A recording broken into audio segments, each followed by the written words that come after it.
Well, good afternoon, my YouTube friends. It's Margaret again from M.E.s Orchids, and you might be wondering why I brought you back this afternoon. Well, sometimes it's the unexpected, and you've got your day planned out, and it's very hot here at the moment, and so Keith and I are going to be relaxing this afternoon. But in between that, of course, I'm up watering the mounts and everything else like that.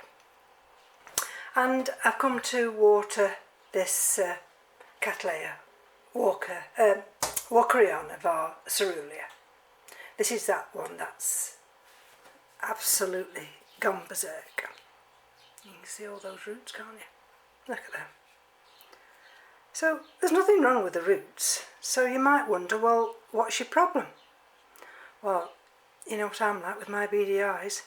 Oh, look at that, it's gone under that little piece of bark. Well, that was, looking at that, brought me to that leaf. Now, to all intents and purposes, I just thought, oh, it's a little white speck. Now, I don't know whether that makes any difference. Bring it a bit closer. But then on closer inspection, if I gently hold this here without breaking this leaf joint here, which is the best way to show you. Now let me just see whether I'm going to be still in focus. Can you see? Are you seeing what I'm seeing? There. Can you see down there? That little speck. I think that, believe it or not,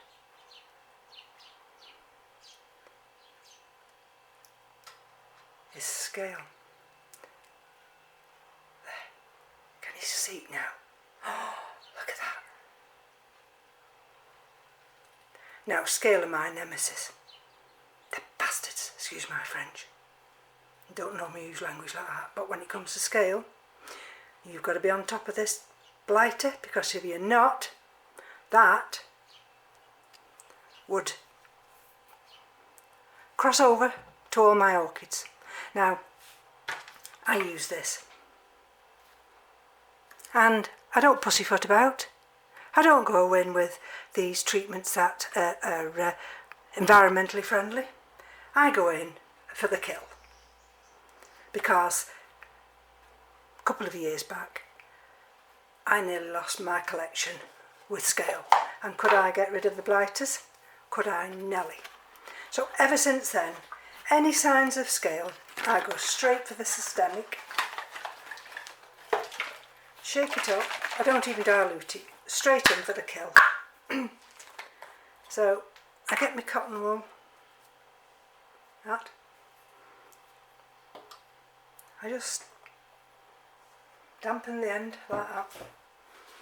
And I hope that damn little thing hasn't moved, because if it has, it's there, it's just tucked under there. Now let me see if I can get you in focus. Trouble is, what I'm trying to do is show you and keeping in camera as well. Right, so it's down there. Let me just see if you can see any better. Don't know whether you'll see it any better down there. And I don't know whether you can or not, and I do apologise if you can't, but that's where it is, just tucked in here, and there we go, there we go.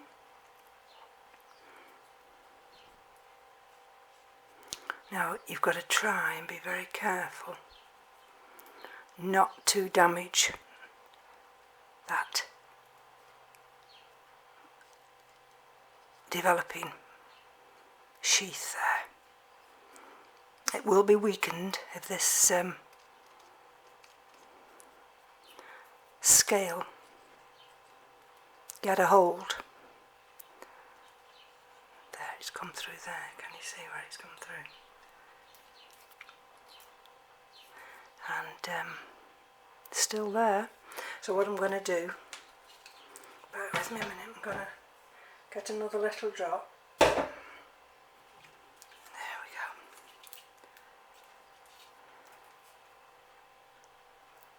And I'm going to dab it in the centre there. And you see, gently, because I don't want to damage anything. And to see whether I can get this Q-tip. Sometimes what you have to do with your Q-tip is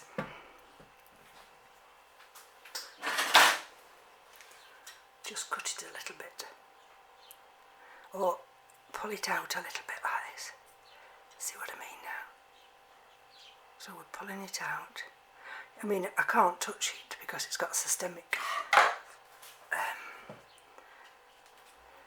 killer on it, you know what I mean? But what I want to try and do is just tuck that end down in there.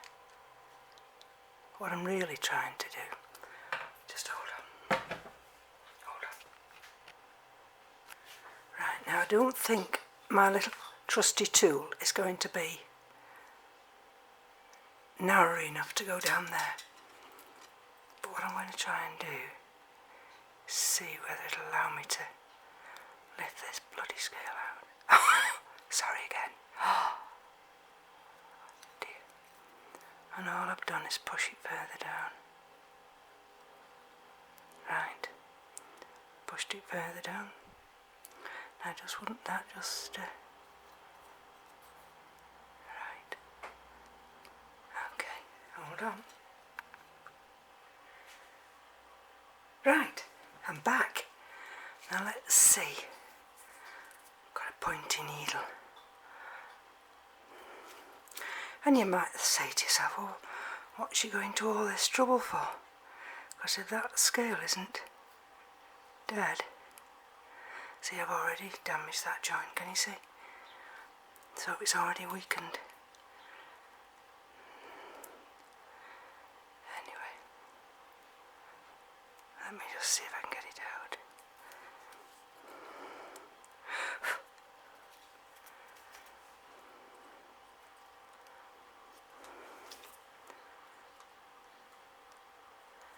I think I've partially got it out. And all I can do, what I'm trying to not do is damage these other roots. But then you see, it's the lesser of two evils now.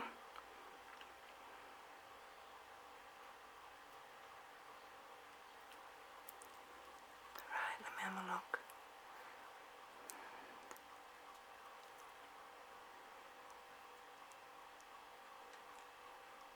That's where it is, can you see? There. And if I don't get it out, I mean, it won't make any difference because it'll be dead, but... oh, where's it fell? What I wanted to do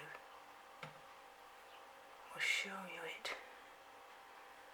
Now, was that the one? Well, I've got it out.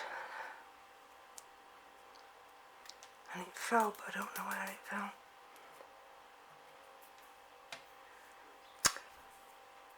Anyway, so, right, okay. So, I've done minimal damage there. I've just split that little sheath there. But at the end of the day, I've got it before it's had chance to migrate to these other little sheaths. And what I usually do is just go over the orchid. Let's have a look there. have a look. It's after these new tender growths, you see. There. And it'll just devour them. So, and there's another new growth coming out there, can you see? Anyway, that's all I can do, and probably in about 10 days or less, now I haven't watered this, sorry, 10 days or less I'll be checking it again and seeing whether I've managed to rid this Cattleya walkeriana.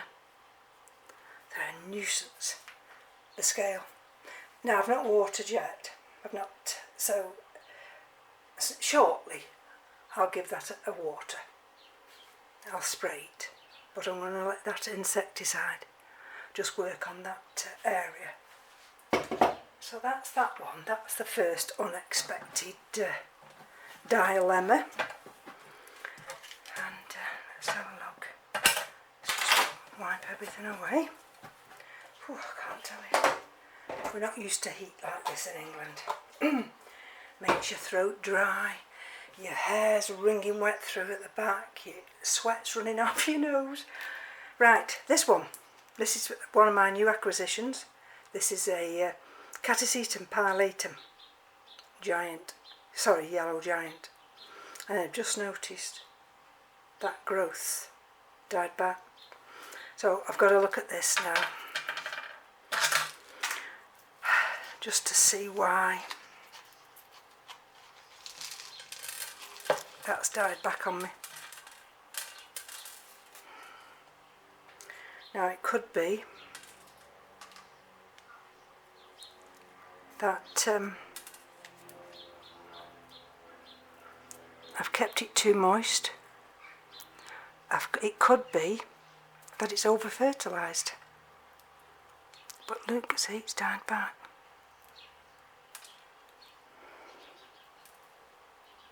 Now this is the growing season,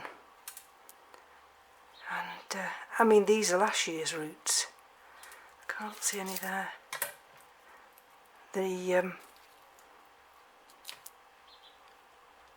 That's where it's flowered there.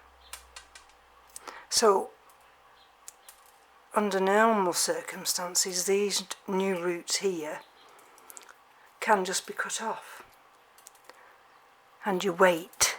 See, there's another one where it's flowered. Oh, is that another growth where it's died back? See, it's tried to grow there, but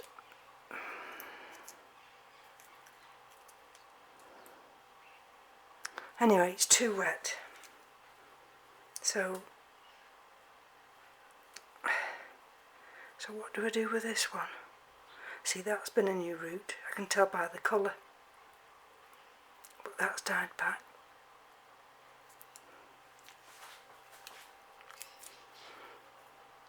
There, you see. So that one's died back, so that can come off.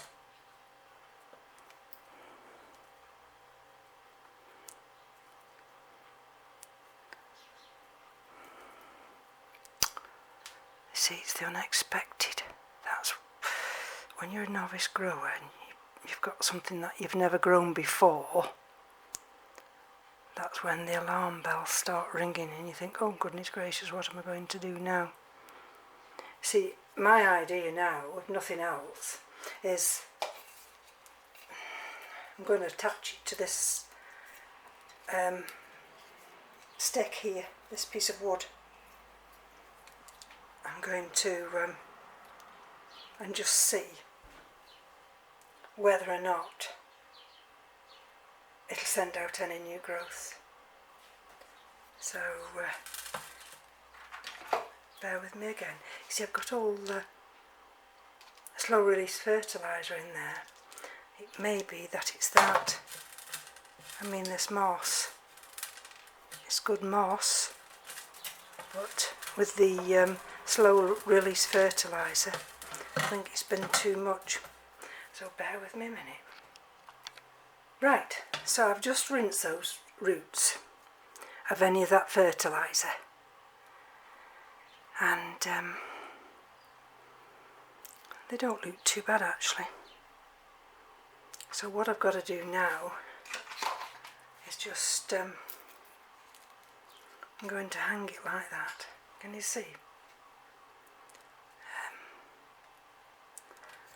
There might be just one or two roots I can nip off, but I'll try and keep as many as I can.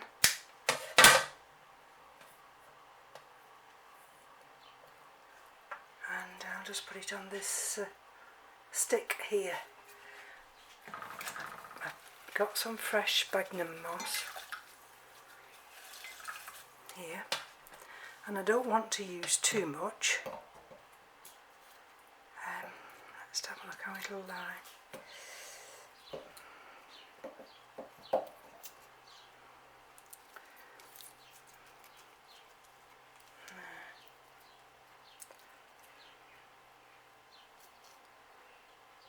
I'm going to try and do it so it actually juts out a little bit, so I can actually anchor these roots down. Right, where's the fishing line? Here we go. How am I for time?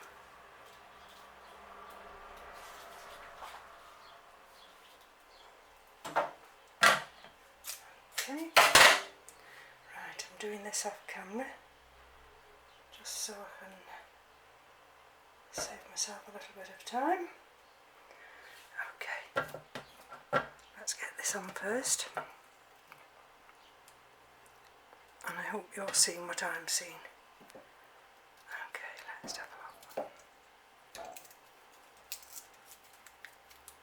Okay, right. Here we go. Now I don't want to strangle these roots, but there again, I just want it to hold. Don't you dare. There we go. I just want it to hold while I'm just trying to secure this bulb here.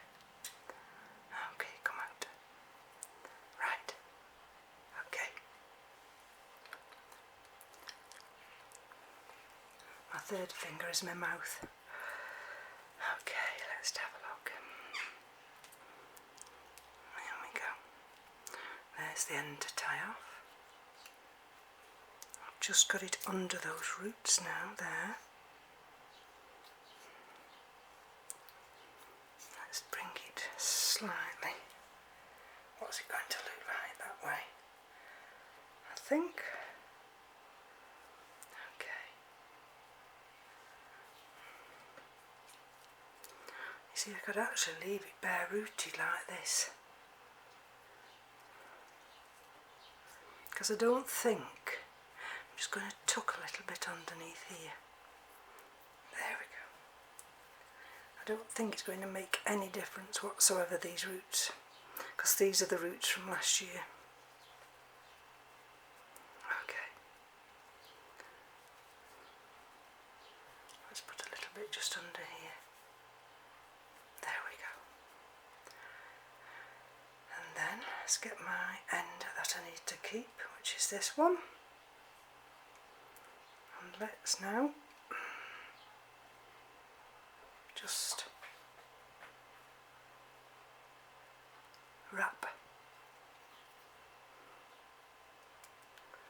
this wire around.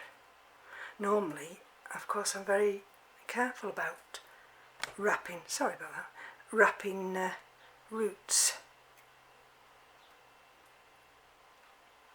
But these aren't live roots.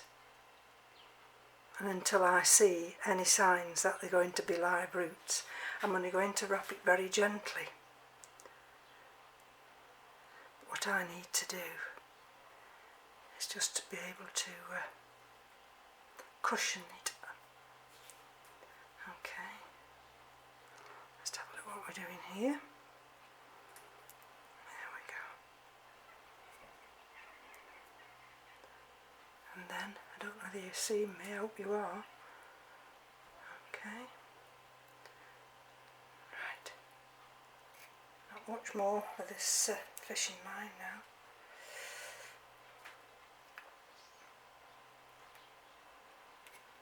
Let's see if it'll just tie here. There, you see if I tie it quite tightly now. What I might have to do first is go between these two bulbs. There we go. Bring it down and tie it tight there. Right.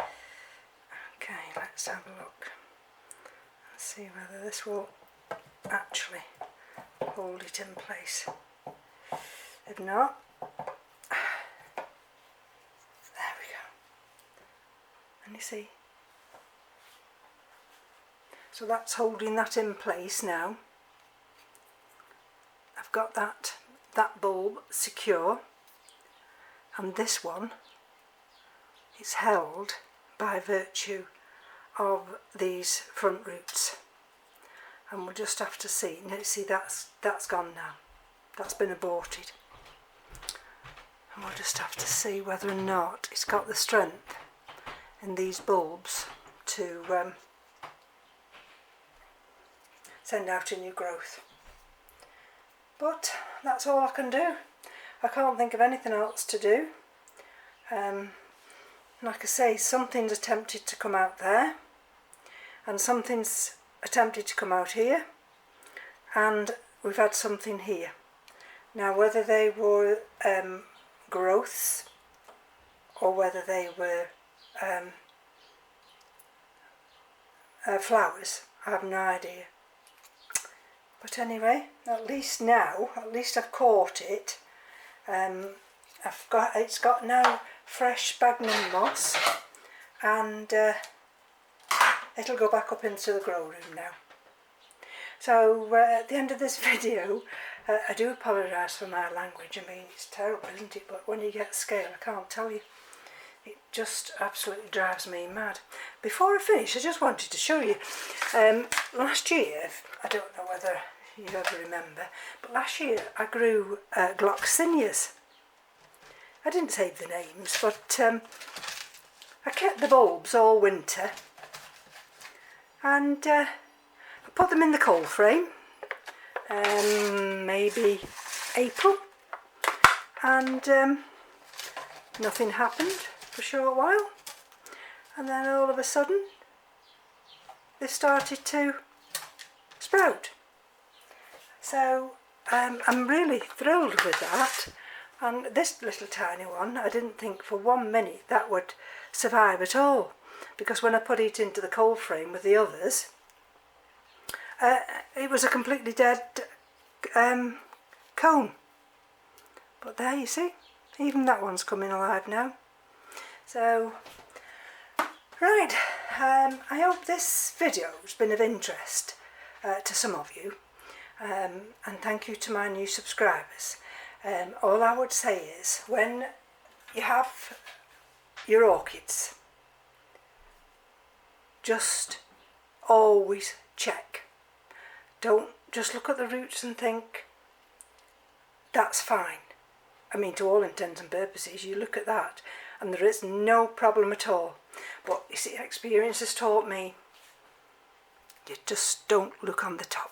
You look underneath, and under there was where the scale was, and I've caught that now. Hopefully there aren't any more, but I tell you, at scale, I don't know where it comes from, but once you've had it, honestly, as far as I'm concerned, it can live in the wallpaper, it can live in the carpet, it'll live, and it'll migrate to your plants. And before you know where you are, if you've got an infestation of scale, well, you'll be on Valium, I tell you. So, anyway, thank you for joining me. Take care, and I'll give you an update, especially this catasetum, as soon as I'm able to. So from me to you, take care now. Bye bye.